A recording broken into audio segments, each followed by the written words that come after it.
Hello दोस्तों, स्वागत है आपका हमारे चैनल कविंदर भैया। तो आज हम देखेंगे कक्षा 8 का हिंदी प्रज्ञा यूपी बोर्ड का पाठ 16। पाठ का नाम है सोना। इस पाठ का हम सभी प्रश्न उत्तर देखेंगे। तो चलिए अभ्यास प्रश्न की ओर चलते हैं। तो इसमें हमारा पहला प्रश्न दिया है, अपने आसपास के पालतू पशुओं के स्वभाव की जानकारी प्राप्त कीजिए। यह भी बताइए कि किन किन जंगली जानवरों को पालतू बनाया जा सकता है। तो इसका उत्तर हो जाएगा, अपने आसपास के पालतू जानवरों के विषय में विद्यार्थी स्वयं लिखे। जंगली जानवरों में हाथी को पालतू बनाया जा सकता है। चलिए अगला प्रश्न देखते हैं, 2 नंबर। आपके घर में कोई पालतू जानवर होगा, उसकी बहुत सी आदतें आपको बहुत अच्छी लगती होगी, जबकि कुछ आदतों पर आप नाराज हो जाते होंगे। उन आदतों को लिखिए और अपने साथियों को बताइए। तो इसका उत्तर हो जाएगा, हाँ, मेरा एक पालतू कुत्ता है लियो। जब मैं विद्यालय से लौट कर आता हूँ तो वह दौड़कर मेरे पास आ जाता है, मुझसे लिपट जाता है। अगर कोई बाहर का व्यक्ति मुझसे डांट कर बात करे तो वह उसे भौंकने लगता है। उसका यह स्नेहपूर्ण व्यवहार मुझे बहुत अच्छा लगता है। उसकी एक ही आदत बुरी है, वह है रात को सोफे पर आकर सो जाना, जबकि उसके लिए एक अलग कमरा और बिस्तर है, लेकिन वह वहाँ कभी नहीं सोता। चलिए अगला प्रश्न लेते हैं। अगला प्रश्न हमारा विचार और कल्पना से है। दिया है, मनुष्य एक सामाजिक प्राणी है। उन अंतरों को बताइए जो मनुष्य को अन्य जीवों से अलग करते हैं। तो इसका उत्तर हो जाएगा, मनुष्य तथा अन्य जीवों में खास अंतर यह होता है कि मनुष्य के पास सोचने समझने की शक्ति होती है, जबकि अन्य जीवों के पास यह नहीं होती है। मनुष्य वस्तुओं का आदान प्रदान करते हैं, जबकि अन्य जीव नहीं। मनुष्य खेती करके जीवन यापन कर सकता है, जबकि अन्य जीव खेती नहीं कर सकते। चलिए अगला प्रश्न लेते हैं। अगला प्रश्न दिया है रेखा चित्र से। इसमें प्रश्न 1 कह रहा है, सोना जंगल के परिवेश से गांव में कैसे आ गई। इसका उत्तर हो जाएगा, सोना को जंगल के परिवेश से शिकारी लोग उठा लाए थे। चलिए अगला प्रश्न लेते हैं, 2 नंबर।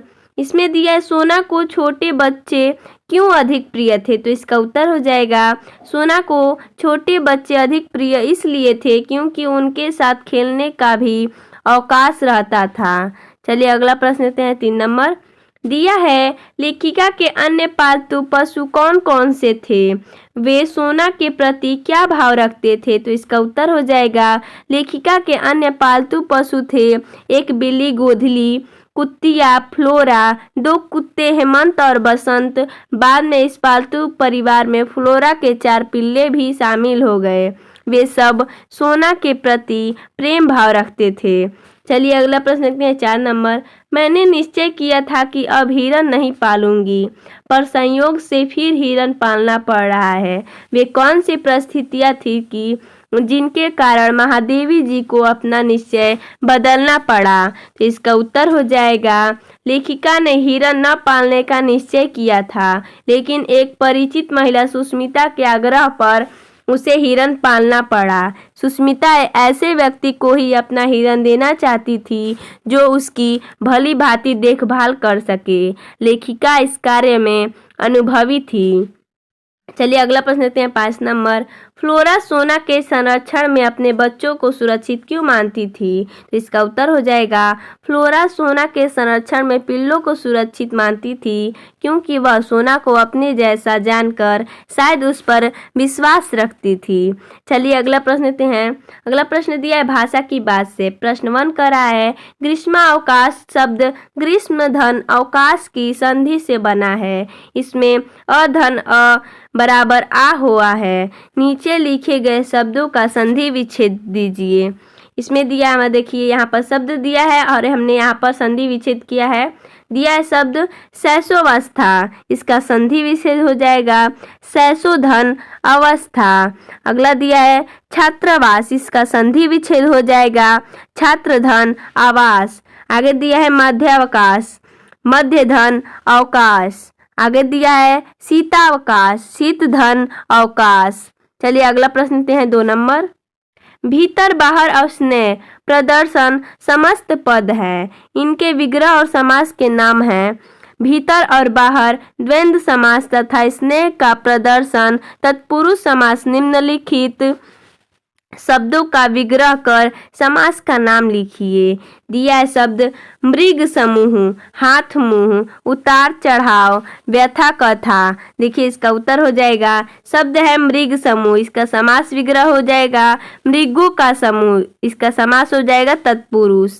दिया है शब्द हाथ मुंह, इसका समास विग्रह हो जाएगा हाथ और मुंह, ये इसका द्वंद्व समास हो जाएगा। आगे दिया है उतार और चढ़ाव, इसका हो जाएगा उतार चढ़ाव। दिया है शब्द, इसका समास विग्रह हो जाएगा उतार और चढ़ाव, इसका समास हो जाएगा द्वंद्व समास। आगे दिया है शब्द व्यथा कथा, इसका समास विग्रह हो जाएगा व्यथा की कथा, इसका समास हो जाएगा तत्पुरुष समास। चलिए अगला प्रश्न लेते हैं 3 नंबर। दिया है कौतुक में प्रिय शब्द जोड़कर कौतुक प्रिय बनता है। इसी प्रकार नीचे लिखे शब्दों में प्रिय जोड़कर अन्य शब्द बनाइए और उनके अर्थ भी लिखिए। देखिए हमने यहाँ पर लिखा है, यहाँ पर शब्द है और नए शब्द जो हमने प्रिय जोड़ा है और यहाँ पर इसका अर्थ है। तो अनुशासन है, इसमें हमने प्रिय जोड़कर बनाया है अनुशासन, इसका अर्थ हो जाएगा जिसे अनुशासन से प्रिय हो। आगे दिया है जन, प्रिय जोड़ा है तो जन प्रिय, जो लोगों को प्रिय हो। दिया है शब्द लोक, इसमें हमने प्रिय जोड़ा है तो लोकप्रिय, इसका अर्थ हो जाएगा जो लोक में प्रिय हो। आगे दिया है न्याय, इसमें हमने प्रिय जोड़कर बनाया है न्याय प्रिय, इसका हो जाएगा अर्थ जिसे न्याय प्रिय हो। आगे दिया है शब्द सत्य, इसमें हमने शब्द जोड़ा है प्रिय तो हो जाएगा सत्य प्रिय, इसका अर्थ हो जाएगा जिसे सत्य प्रिय हो। चलिए अगला प्रश्न लेते हैं 4 नंबर। दिया है प्रत्यावर्तन शब्द प्रति धन आवर्तन की संधि से बना है। ई धन आ या हो गया है। इसी प्रकार नीचे लिखे शब्दों में संधि करके नया शब्द बनाइए। देखिए यहाँ पर दिया है प्रतिधन एक, प्रत्येक, अतिधन आचार, अत्याचार, प्रतिधन उपकार, प्रत्युपकार। आगे दिया है ऊपरी धन युक्त, उपयुक्त। दिया है इति धन आदि, इत्यादि। तो दोस्तों इसमें हमारा इतना ही प्रश्न दिया था जो हमने आपको बता दिया। तो इसका अगला पाठ हम बहुत जल्द लेकर आएंगे। धन्यवाद दोस्तों।